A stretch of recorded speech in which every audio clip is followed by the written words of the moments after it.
오늘 하나님께서 우리에게 주시는 말씀은 고린도전서 1장 1절로 9절입니다. 신약성경 263페이지 고린도전서 1장 1절부터 9절까지 다 같이 일어나셔서 한 절씩 교독해서 읽도록 하겠습니다.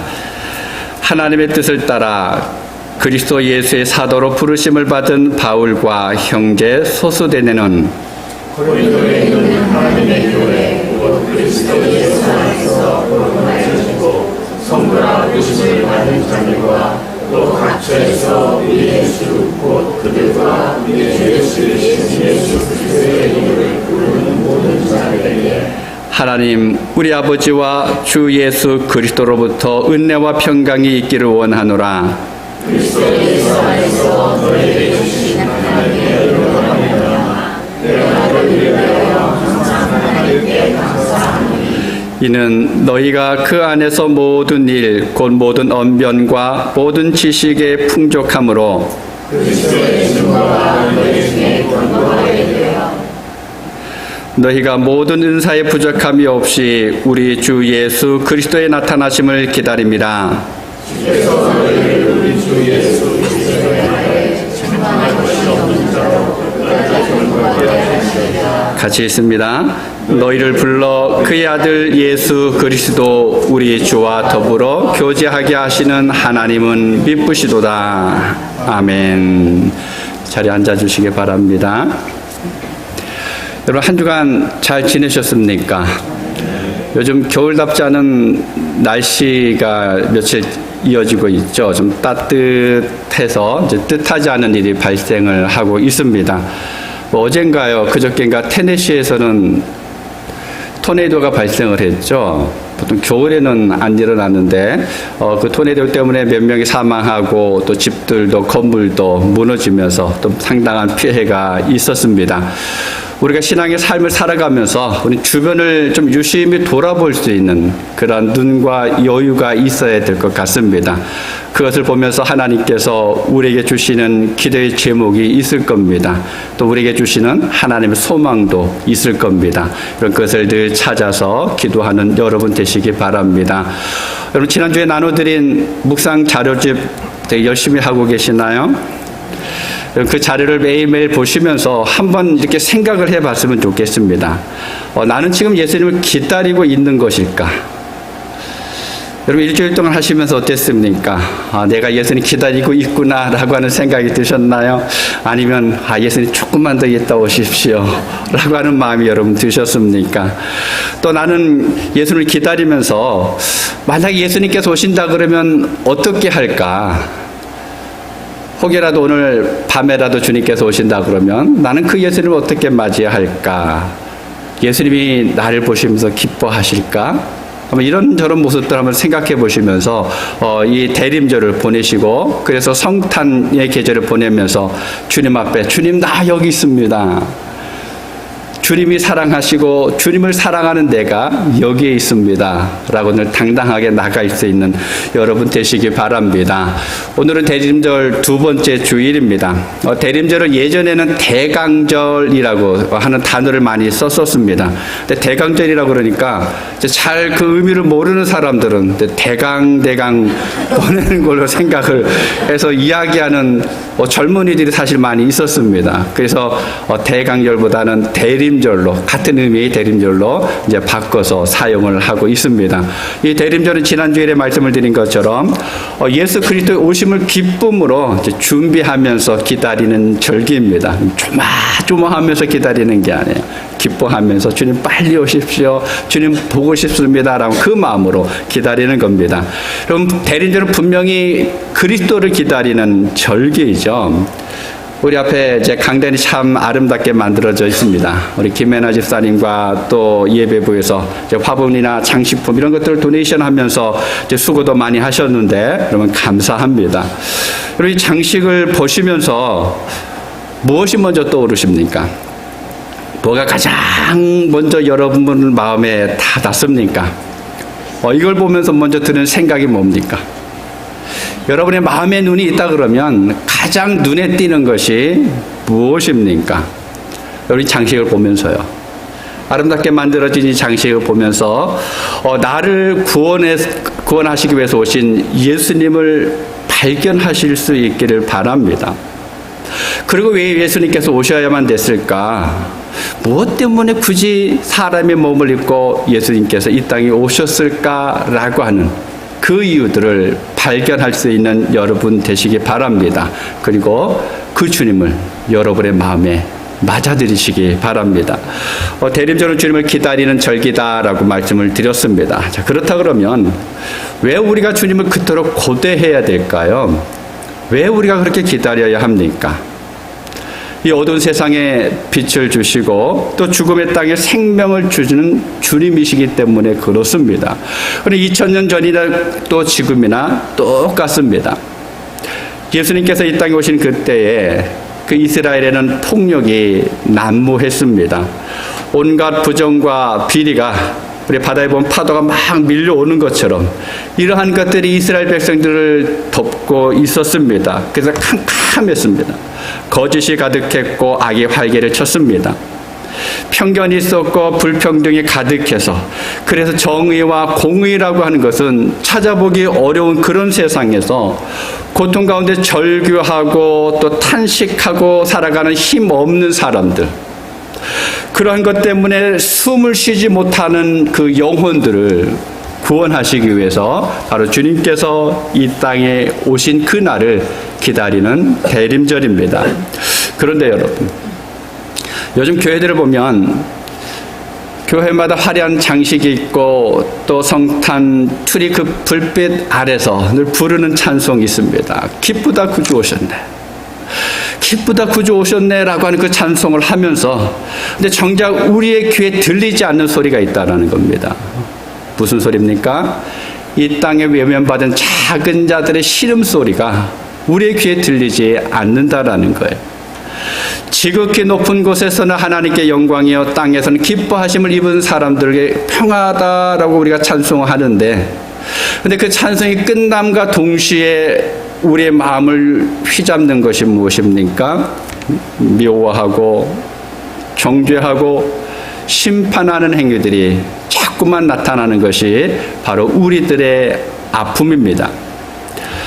우리가 지키는 대림절은 지난주에도 잠깐 말씀드린 것처럼 이제 세 가지 의미가 있습니다. 먼저는 과거의 의미가 있습니다.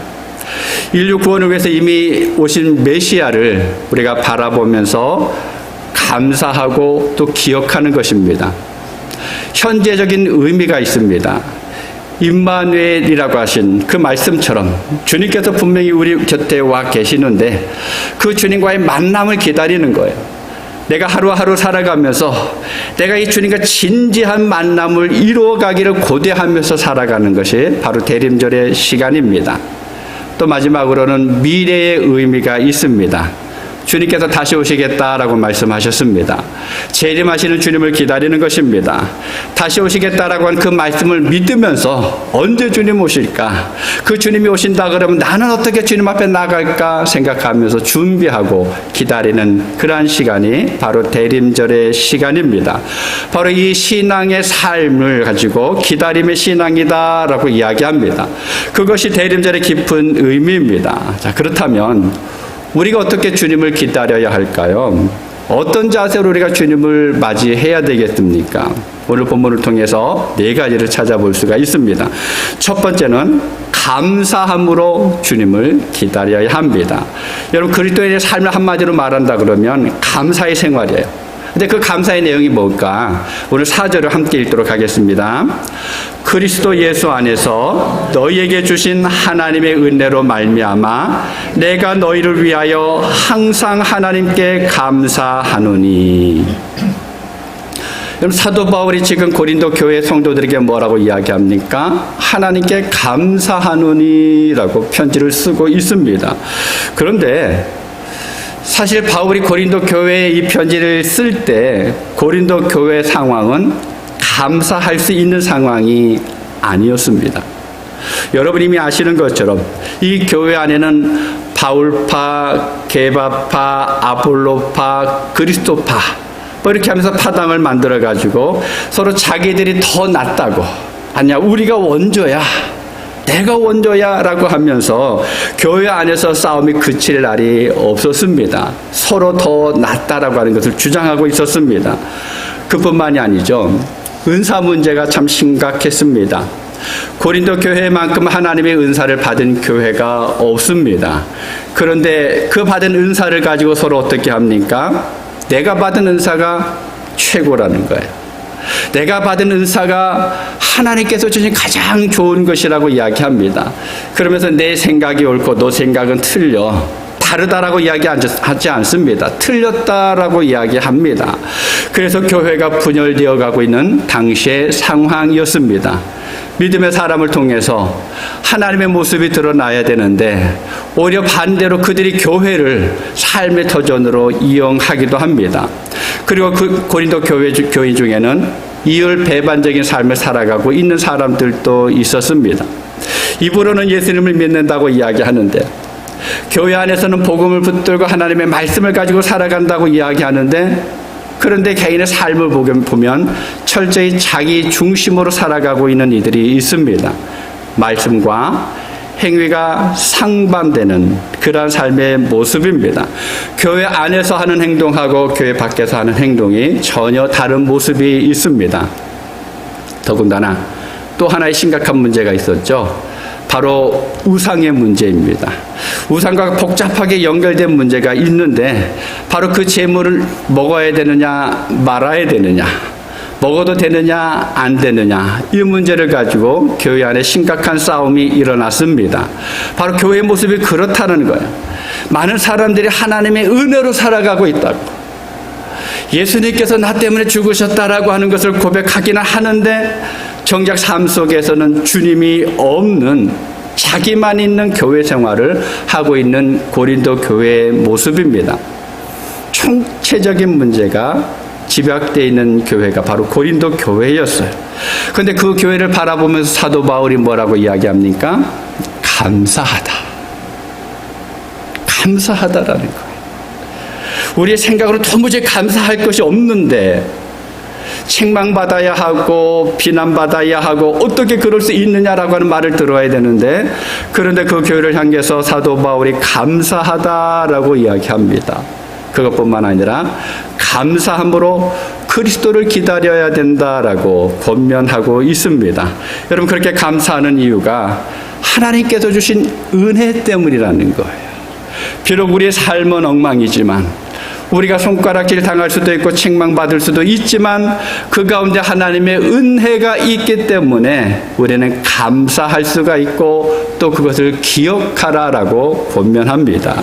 자, 그런데 여러분 이것은 오늘 살아가는 우리도 마찬가지가 아닌지 한번 생각을 해보아야 합니다. 많은 사람들이 자그마한 문제로 자기 마음에 들지 않으면 철저하게 상대방을 비방하고 원망하고 불평할 때가 있습니다. 외면합니다. 거기에서 더 나아가면 어떻게 합니까? 중상하기도 하고 모략하고 정죄하면서 누군가를 아프게 하는 경우들도 간혹 있습니다. 우리가 이 땅을 살아갈 때 아무런 문제가 없을 수가 없습니다. 아니 문제의 연속이 우리의 삶에 하루하루 살아가면서 하루도 문제없이 지나갈 날이 없습니다. 그래서 어떤 사람들은 그 문제를 풀어보겠다고 막 열심히 노력했는데 그런데 잘못된 방향으로 감으로 인해서 오히려 더 문제가 꼬이는 그런 경우도 있습니다. 때로는 문제를 풀 능력이 없는데도 불구하고 뭔가 해보려고 하다가 본인이 그 문제 속에 갇혀서 시험에 드는 그러한 경우들도 볼 수가 있습니다. 여러분 모든 문제는 주님이 해결해 주셔야만 합니다.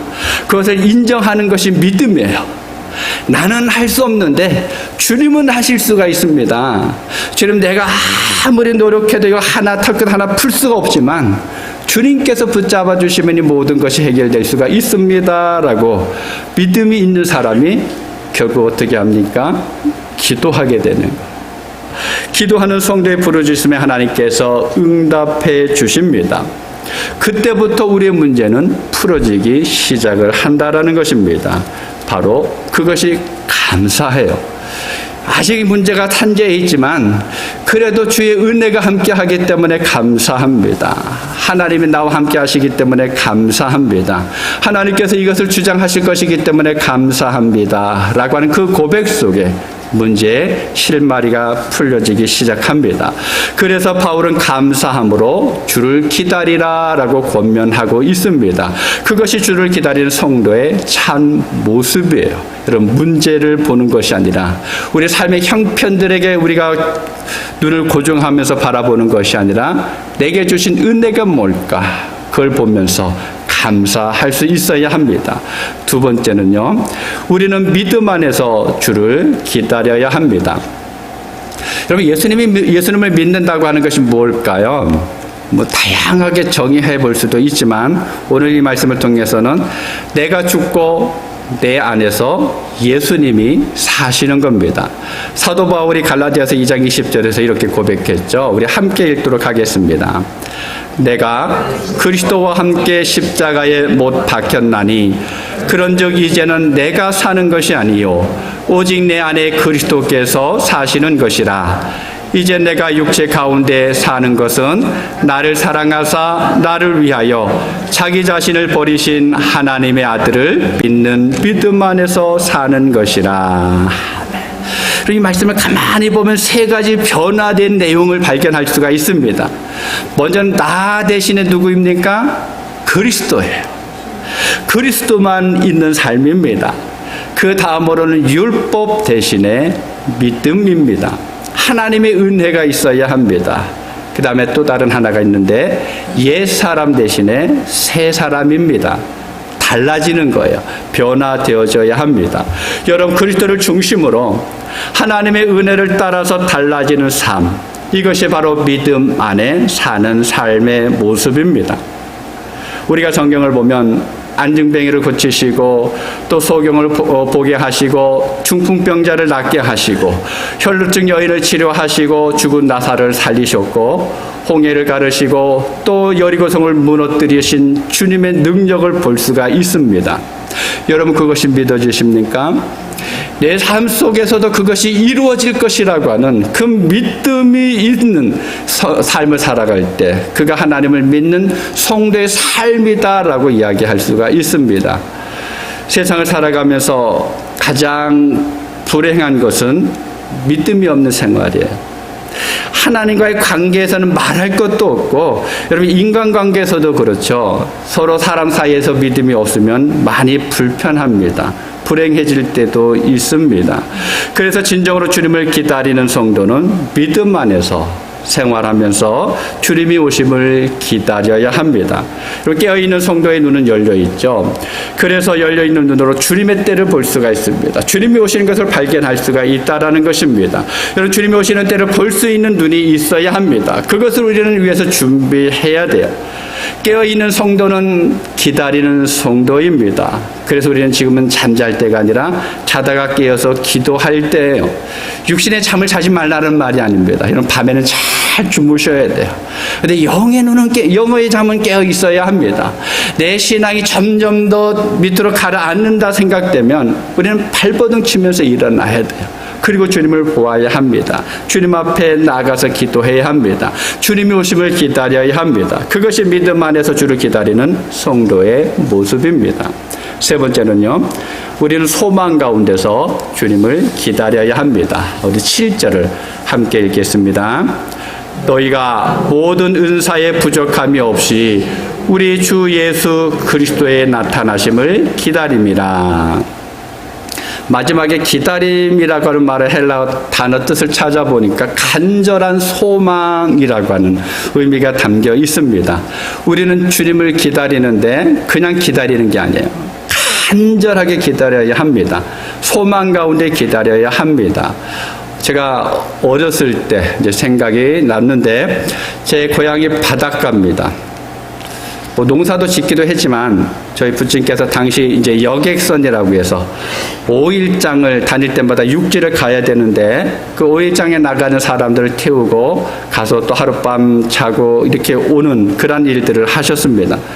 근데 배가 다니다 보면 좀 늦을 때도 있죠. 보통 때는 늦게 오면 뭐 좀 늦나 보다라고 하면서 사람들이 이제 기다립니다. 그런데 문제는 갑자기 날씨가 험해질 때가 있습니다. 바람이 강하게 붑니다. 파도가 높게 일어납니다. 그럼 혹시 그럴 때 배를 타보신 분들 계시나요? 아주 큰 배 말고. 저도 어릴 때 몇 번 타봤습니다.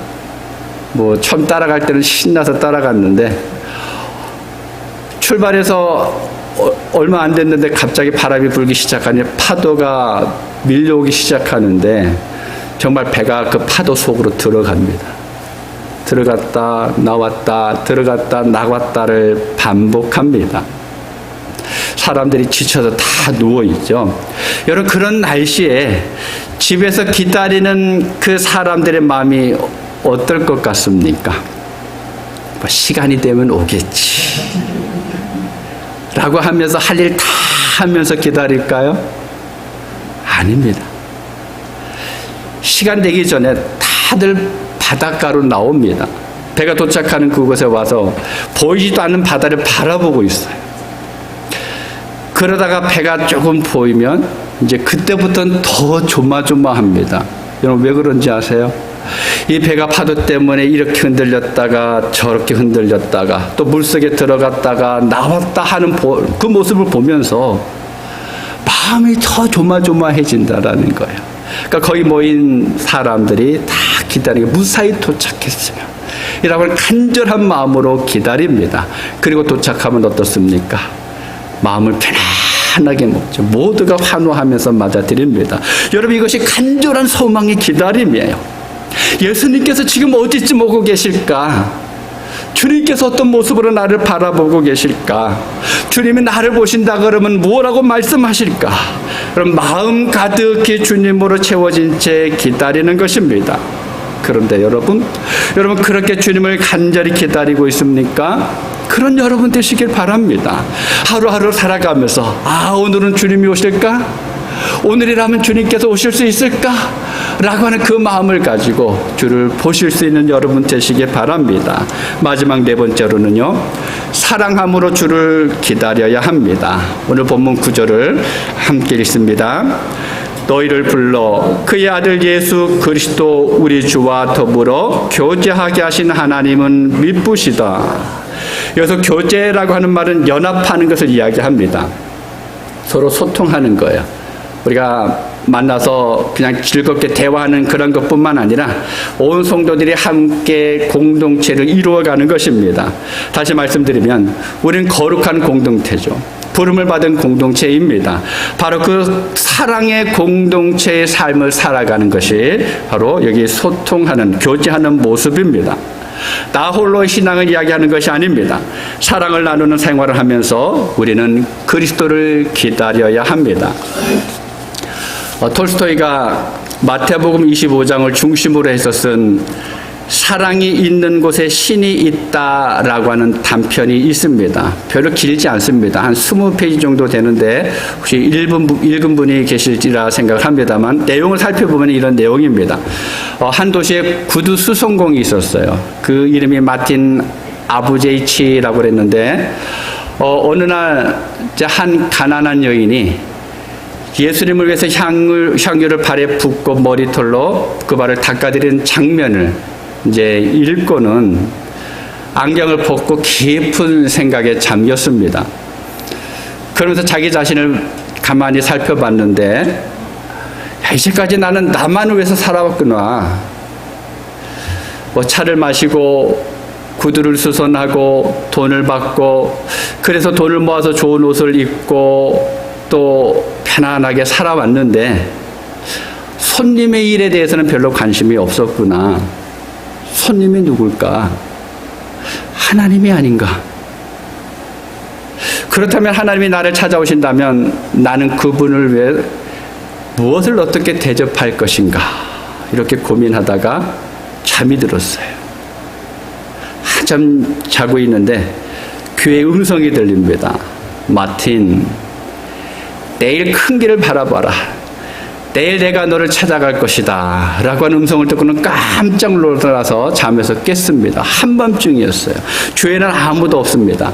이제 다음날 일하면서 마틴이 늘 구두수선하면서 어젯밤에 들렸던 그 음성 때문에 다른 날보다 자꾸 창밖을 쳐다보게 됩니다. 그러다가 눈 쌓인 길을 늙은 스체파노이치라고 하는 부잣집 그 정원을 관리하는 사람이 눈을 쓸고 있는 것을 봤습니다. 그것을 보는 순간 이렇게 생각합니다. 혹시 예수님이 아닐까? 이렇게 생각을 하다가 고개를 막 설레설레 흔들면서 야, 이제 나도 늙어서 망령이 들었나 보다. 아닐 거야 하고 생각했는데 그래도 해서 이제 이 사람을 불러들여서 차를 마시고 보냅니다.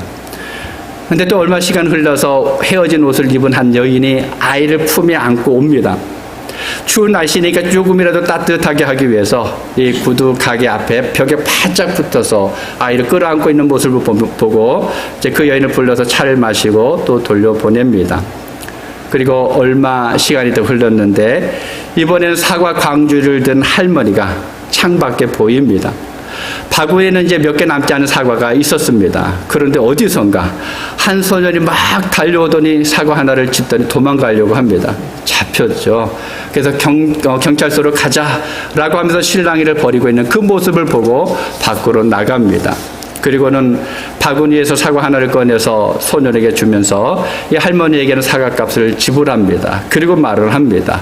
우리가 서로 사랑하면서 살아가야 합니다. 서로 어려울 때 도울 수 있어야 합니다. 라고 이야기하면서 이제 돌려보냅니다. 날이 저물었어요. 결국 생각했던 주님이 오시지 않았습니다. 성경을 다시 어제 읽던 성경을 읽기 시작을 합니다. 그리고 어젯밤 꿈이 생각이 났습니다. 그때 다시 어젯밤에 그 목소리가 들립니다. 마틴, 너는 나를 알아보지 못했지? 누구를 말입니까? 너는 이미 나를 만났단다. 오늘 내가 만난 사람이 바로 나였단다. 라는 소리가 들립니다.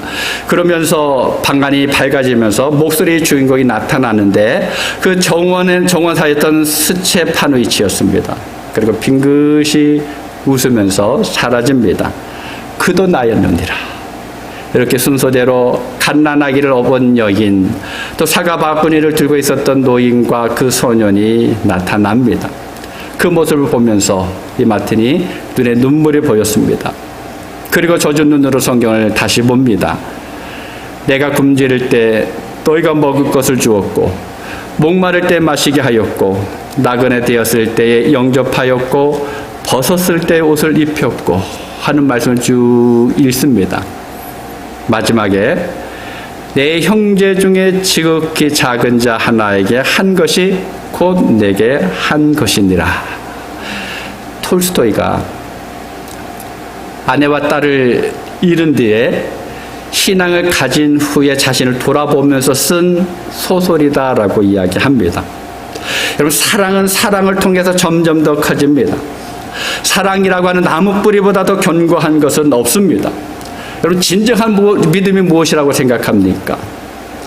정말 하나님을 믿고 나가는 삶이 무엇이라고 생각합니까? 그건 살아있는 모든 것에 대한 사랑입니다. 내 마음에만 있는 사랑이 아니라 그것이 삶으로 드러나는 사랑이 있어야 합니다. 그 사랑을 나누는 그런 기다림이 있어야 합니다. 사랑하는 여러분, 여러분에게 있어서 성탄절은 어떤 날입니까? 이제 2주 남았죠. 크리스마스는 여러분에게 어떤 날입니까? 아이들은 선물을 주는 날로, 선물을 받는 날로 기억합니다. 아니, 산타클로스를 오히려 더 생각하고 있습니다. 많은 교회에서 성탄절이 되면 선물을 나누기도 하죠. 또 친한 사람들끼리 선물 교환을 하기도 합니다. 물론 그것도 좋습니다. 우리가 해야 합니다. 성도들 간의 사랑의 나눔이 있어야 합니다. 그런데 여러분, 하나님께서 원하시는 것은 뭘까요? 여러분, 우리가 전적으로 줄 수 있다 그러면 얼마나 좋겠습니까? 우리의 이웃들 가운데 우리가 살펴야 할 사람이 누구일까? 사랑을 실천하면서 다시 오실 그리스도를 기다리는 것이 땅에서 기뻐하심을 입은 사람들의 생활입니다. 여러분, 이번 성탄절에는 한번 그런 기회들을 만들어 봤으면 좋겠습니다. 감사함으로, 믿음 안에서 소망 가운데 사랑함으로 기다리는 성도의 생활이 바로 하나님의 은혜와 평강이 있는 삶입니다. 이 은혜와 평강으로 다시 오시겠다고 약속하신 주님을 기다리는 여러분 되실 수 있기를 바랍니다. 그 주님 앞에 주님 그래도 저 잘했죠 라고 하면서 늘 자랑할 수 있는 여러분 모두가 되실 수 있기를 주님의 이름으로 축복합니다. 기도하겠습니다. 아버지 하나님, 하나님께서 언제나 우리를 사랑하여 주셔서 감사합니다. 우리가 대림절을 보내고 있습니다. 주님의 오심을 기다리는 절기라고 우리가 얘기하면서 이 시간을 보내고 있습니다. 주님, 우리가 어떻게 주님을 기다려야 하겠습니까? 우리가 감사함으로 기다리게 하여 주옵소서. 믿음 안에서 소망 가운데 우리가 사랑을 나타내면서 기다릴 수 있게 하여 주옵소서. 내가 하나님을 믿는 것으로만 만족하는 것이 아니라 그 믿음이 다른 사람들에게 드러나게 하시고, 내가 하나님의 사랑을 받는 것으로만 끝나는 것이 아니라 그 사랑을 누군가에게 나타낼 수 있는, 그래서 정말 하나님께서 기뻐하실 수 있는 하나님의 성도들로 나갈 수 있도록 도와주옵소서. 특별히 이번 성탄절이 그렇게 하나님의 은혜를 나타내고 또 하나님의 기쁨을 드러내고 하나님의 선하신 역사를 이룰 수 있는 우리 모든 성도들의 삶이 되게 하여 주시옵소서. 우리의 삶 속에 주님께서 친히 주장하여 주시기를 원하옵고 예수님의 이름으로 기도하옵나이다. 아멘.